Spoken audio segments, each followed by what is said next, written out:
Howdy folks, this is John of cell.AVI coming to you for some more information on the install I did on my bike of the new SMAC titanium cell. Just a basic overview. We put in a fuse panel, we moved the ECU, we added a power commander to tune the ECU when we get it all up and when it's up and buttoned together, so we can actually adjust the fuel mixtures.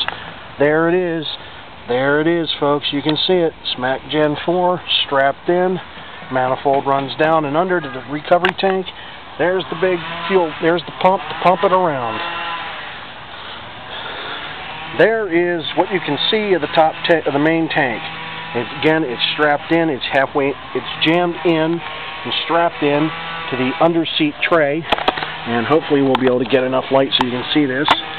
There's the fill fitting, there's the pump fitting, and back here in the corner is the maze of lines feeding back from the cell. As you can see, it's strapped in, it's tight.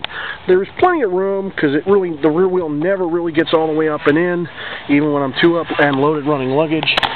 You can see that pretty well. Again, here's the side view from here. Here's the outlet tube, which I'm not running through the bike yet. I'm going to need to get a check valve for it. I can see that from the way that it's operating. And I've just got the bubbler hanging here so you can see it, and you can see the bubbling activity when we run a quick little test here.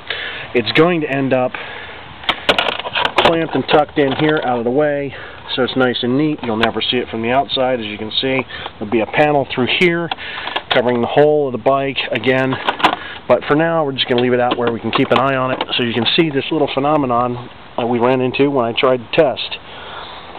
What I've got here is I've got my basic little charger.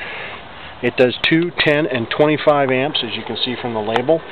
And running, I don't know how well you can see it, but it's running 2.7 amps into the fuse panel.